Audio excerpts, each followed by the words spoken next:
Hi, I'm Todd Jaderborg with Odins Wolf Survival, and this is my shelter so far that I've got done, and my pottery kiln. The pottery kiln is made with, the base is limestone and it's clay and grass mixed together, built up over a few days so it can dry.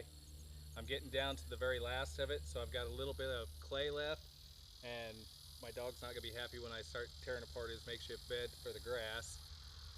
My friend David Fortier came over to see what was going on, so we'll get into finishing this up, and I might, I don't know, want to burn it tonight? Sure. And we'll light her up later tonight, which will be a different video, but okay, let's make a mess.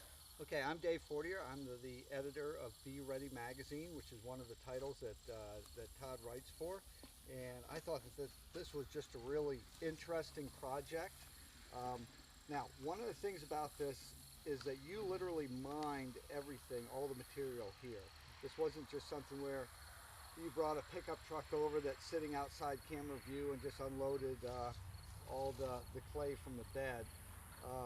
You literally mined it all from About, oh, it's 80 to 100 yards back, and it was all carried up in the buckets. It was screened back there to get the rocks out, because clay around here isn't just clay. It's a lot of limestone rocks and the rocks that are in my driveway. But yeah, it was all carried up. No, there was no power involved in any of this. All this so far has been handwork with basic, simple tools. And how long have you been working on this, off and on? Oh, first part of July, I think. Okay, so it's August now, and this is just something that you've been working on part-time, Right. after work, Yep. on the weekend when you had a chance, when you weren't doing other things. And you basically just decided to do it just to do it. Right.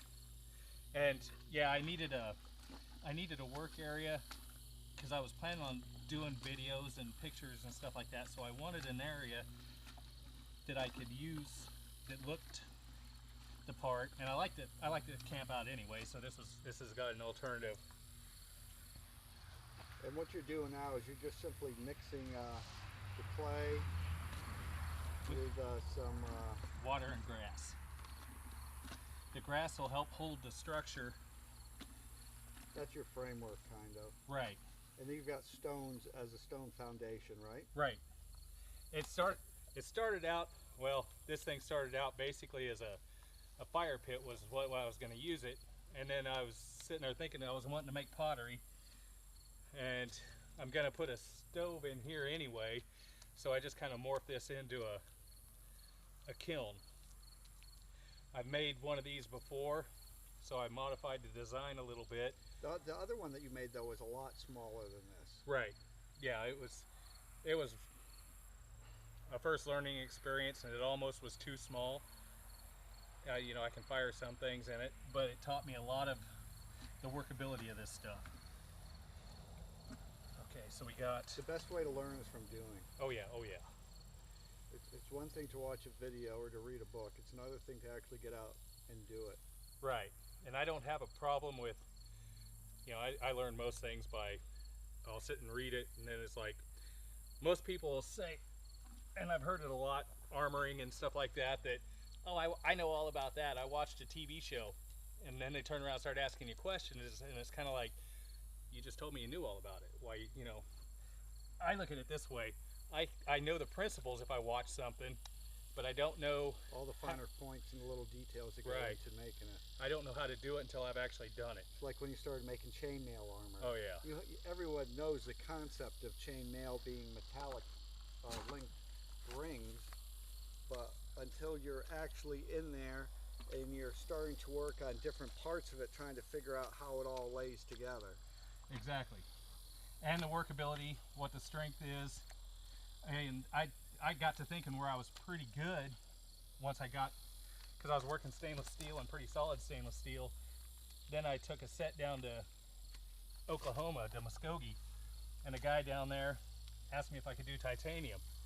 Well, I never messed with titanium at all. I thought, it shouldn't be that difficult.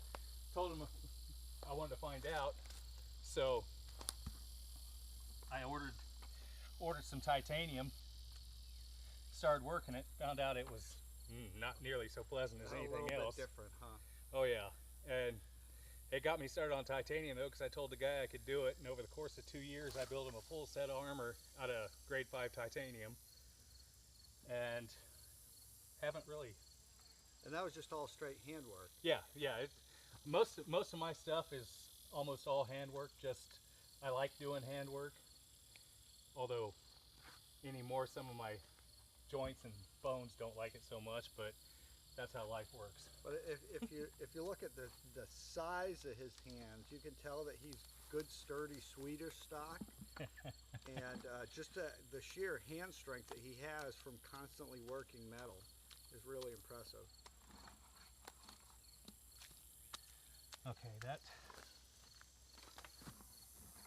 this thing's gonna crack when we burn it, so I'll have to go back through and repair it, but that'll be a constant thing. Every time you burn one of these, they'll crack. Part of life. Yeah, you just mix up a little more of this, slap it in the cracks. Hopefully it doesn't crack too much. Well, it's gonna do what it's gonna do. If it does, you know where the weak points are at. You can seal it inside and out. And I built forges that they always crack, but you go back in and fix the cracks. The only thing different with a forge is you use sand in the mix, and I didn't use any sand in this or anything along that line. So we'll see how this holds up. It should do quite well. I'll have to cut a little more wood and pile it up, but that's no big trick.